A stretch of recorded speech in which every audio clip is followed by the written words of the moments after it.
And now, in the name of the new signatories, Professor Giga Zedania, Rector of the Ilyas State University, Georgia, will now address the gathering.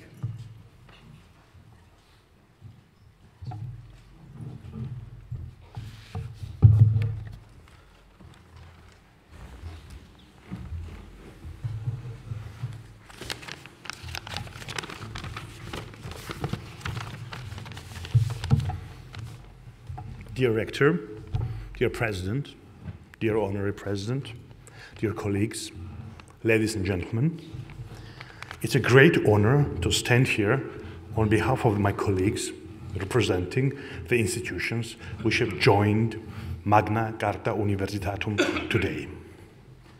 I would like to express our gratitude for having become part of a network founded on values to which we adhere and to which we would like to commit ourselves even more strongly after this day. Institutions represented in this room are from very diverse regions, but what unites us all is the commitment to the one institution called university. Here in Salamanca, one of the oldest universities in history, it would be appropriate to start by acknowledging a distinctively European origin of this institution, and once again call to mind the values on which it's based.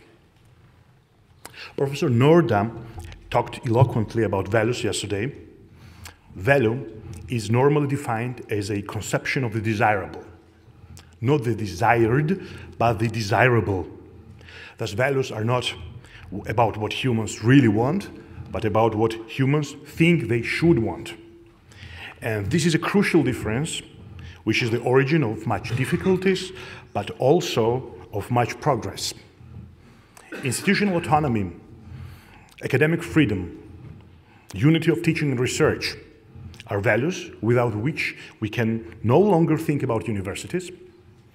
But there is a lot to be done to translate these values into actual practices. This gap between the desirable and the real gives us the drive to develop. It is even more complicated when, like in current times, not just the practices are put into question, but the values and normative orders themselves. We know that the European origin of the university as an institution and its values is not in contradiction to their global proliferation. On the contrary, it's a way to think the universality of the university. Here, I would like to recall the thought of a great thinker of the 20th century, Edmund Husserl, who, in the very profound crisis of the 1930s, produced one of the most memorable reflections on Europe and universality, to which he thought Europe was an opening. Europe, in this context, was not just a proper name designating a geographical area or a historical unit. Europe in this context was a universal idea, having its origins in the Greek ideal of philosophical science, and this idea was of a life founded on reason.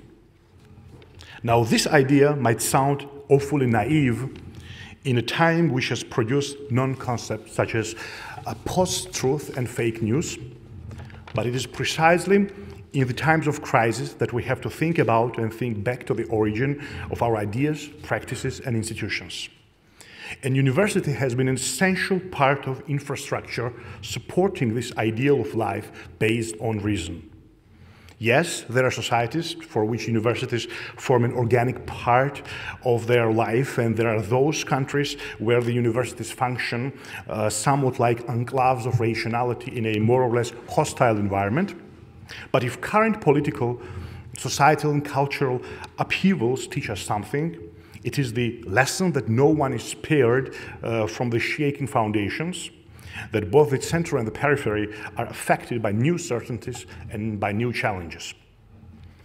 This is why we have to make an effort to ascertain once again the specific values on which modern university is based, the unity of teaching and research, the unity of general knowledge and specialization, the unity of the universal and the local, are the guiding principles which should allow universities all around the world to claim and maintain their autonomy, produce and transmit knowledge, be a space of reflection for scholars and students alike. This is not an abstract imperative. I have come from a university which is very young and which has only recently joined the 800-year history of university as an institution. But because we adhere to this European and universal project of life founded on reason, we at Ilia University in Georgia also tell our students, sapere aude, dare to think yourself, even when this thinking goes against the grain, especially when the thinking goes against the grain. I would like to thank Magna Carta Observatory for strengthening us and so many institutions around the world in this effort. Thank you.